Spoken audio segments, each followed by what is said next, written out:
Chef Jo from Clean Eating Magazine, and today we're talking about the 3 different types of cookware that you can buy for your kitchen. Now, the first type that I have here is, of course, stainless steel. The most common and should be part of your essentials set with 5 different pots. So you should have your small saute pan, large saute pan, small and large saucepan, and large stock pot, all made out of stainless steel. They're versatile, they're easy to maintain, and they'll last you quite a long time. You want to make sure that it has a nice thick bottom, and it has at least 3 layers of steel. So it'll have stainless steel and then an aluminum core to conduct heat really well, and then more stainless steel on the outside. So don't worry, none of that aluminum is going to leak into your food. Now the next type of pan is your cast iron. Now these are really heavy and they're a little bit more high maintenance. So if you want something that's easygoing, you don't have to struggle with, this might not be the thing for you right away, but I guarantee once you invest in one, you'll absolutely love it. They conduct heat really well, they can go in your oven, they can go on the stovetop, they're really versatile, and they're beautiful. So these are really good to serve your food in on the table. Now, to maintain these pans, you want to make sure that you season them. Now, most cast iron pans come seasoned already, so they're already non-stick, they're already sealed, but you do have to maintain them.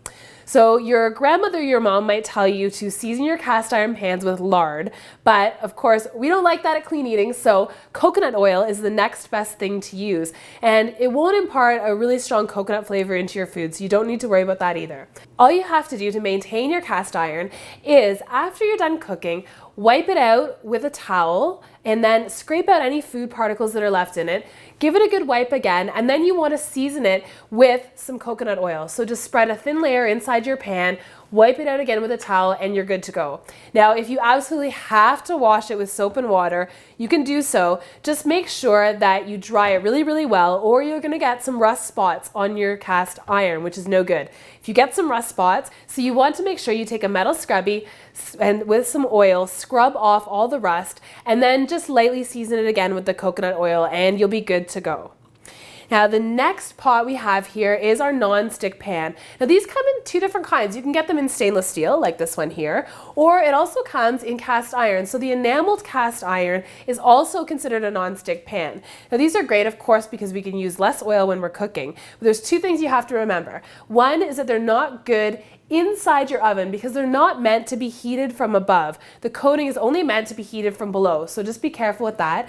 And also never ever use your metal tongs or metal spoons in your non-stick pans because it'll scrape away that surface that helps keep everything from sticking. You want to make sure you use a silicone spatula or wooden spoon when you're using your non-stick pan. Now I know many of us are tight for space in our kitchens, I am as well, so be careful when you're storing your big pots and pans in your stove. Like I know you are, so don't lie, we all know I do the same thing. Now I've got a big stack of pots and pans that sort of live in my stove, and I've baked the handle of my beautiful big wok more than once. It's a wooden handle, and now it's turned a nice dark chestnut brown because I've turned on the oven in a hurry with that big stack of heavy pans inside. So it's funny, I can laugh about it now, I can laugh at myself, but be really careful because it can be dangerous if you've got a big stack of really hot pans in your oven, and of course you're in a hurry to cook something. Now for more kitchen essentials and tips and tricks, visit us again at cleaneating.com